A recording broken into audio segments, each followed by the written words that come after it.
Hello students, अब हम लोग सेट्स चैप्टर की एक्सरसाइज 2 शुरू कर रहे हैं, एनसीईआरटी एक्सरसाइज। तो क्वेश्चन नंबर 1 कह रहे हैं which of the following are examples of null set. तो नल सेट ऐसा होता है जिसको हम फाई से डिनोट करते हैं और इसमें कोई भी एलिमेंट नहीं होता है। Set of odd natural numbers divisible by 2। तो अगर ऑड होगा तो डिविजिबल बाई 2 नहीं होगा, तो ये नल सेट है। Set of even prime numbers, तो इसमें चूंकि 2 एक एलिमेंट हो सकता है, 2 एक ऐसा नंबर है जो इवन भी प्राइम नंबर है, इसलिए नल सेट नहीं है। x is a natural number, x is less than 5 and greater than 7, तो ऐसा कुछ हो नहीं सकता, इसलिए null set x is a natural number which is less than 5 and greater than 7। तो 5 से छोटा और 7 से बड़ा कोई नेचुरल नंबर नहीं हो सकता, इसलिए फिर से नल सेट है। और लास्ट कह रहे हैं y such that y is a point common to any two parallel lines. तो दो पैरेलल लाइन हो तो उनमें कोई भी पॉइंट कॉमन नहीं होगा, ये भी नल सेट है। तो first third fourth null set है, सेकंड नल सेट नहीं है। क्वेश्चन नंबर 2 में कह रहे हैं which of the following sets are finite और इनफाइनाइट। तो set of months of a year, ये फाइनाइट है। 1 2 3 डॉट डॉट डॉट, तो इसमें कितने भी एलिमेंट हो सकते हैं, ये इनफाइनाइट सेट है, नेचुरल नंबर का सेट जो है। फिर 1 से लेके 100 तक की जो गिनती है ये फाइनाइट है। Set of positive integers greater than 100, तो 100 से ऊपर कहीं भी जा सकते हैं, इसलिए फिर से इनफाइनाइट हो गया। And set of prime numbers less than 99, तो ये 2 से शुरू होंगे और 99 से जस्ट पहले जो भी प्राइम नंबर होगा वहाँ पे ख़त्म हो जाएंगे, तो ये भी फाइनाइट है। तो इस तरीके से हम लोग फाइनाइट और इनफाइनाइट को डिस्टिंग्विश कर लेंगे नंबर ऑफ एलिमेंट्स के टर्म में।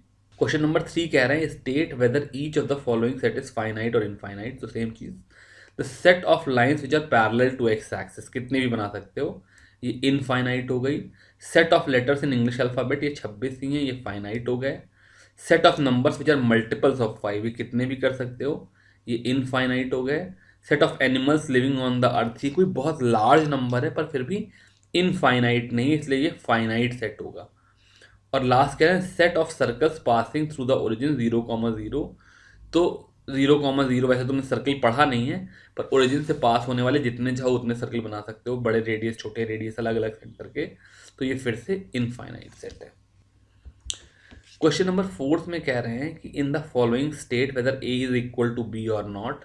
तो ए बी सी डी है और B D C B A है। तो यहाँ पर A is equal to B because sequence of elements matter नहीं करता, सारे एलिमेंट ए और बी के कॉमन होने चाहिए। क्वेश्चन नंबर 2 में कह रहे हैं ए इज इक्वल टू 4 8 12 16 और यहाँ पर 8 4 16 18। तो यहाँ पर 18 है, इधर 18 नहीं है, इधर 12 है, इधर 12 नहीं है, इसलिए ए और बी नहीं इक्वल है। फिर 2 4 6 8 10 और x is a positive even integer and x is less than equal to 10, ये फिर दोनों इक्वल चीजें हो गई। और a is equal to X is a multiple of 10 और यहाँ पे 10 15, तो 15 जो है वो a में नहीं है, 25 a में नहीं, इसलिए फिर a और b यहाँ पर इक्वल नहीं है। क्वेश्चन नंबर 5 में कह रहे हैं are the following pairs of set equal, give reason. तो फिर वही वाली बात है, इधर a इज इक्वल टू 2,3 है और b में x such that x is the solution of X square plus 5x plus 6 equal to 0।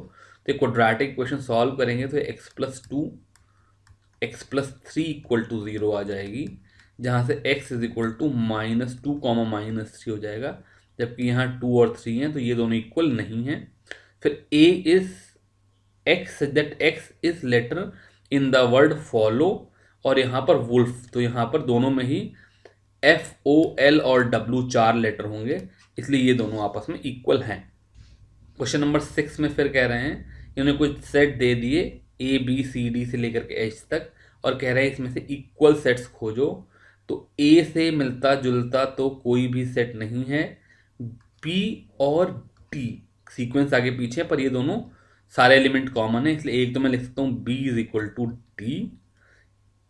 ई और जी ये भी सेम सेट्स हैं और इसके अलावा कोई भी सेट ऐसा नहीं है जो इक्वल हो, तो ये दो सेट के पेयर हो गए जो आपस में इक्वल हो गए। इसके साथ हम लोगों ने ये एक्सरसाइज भी ख़त्म कर ली। Thank you very much.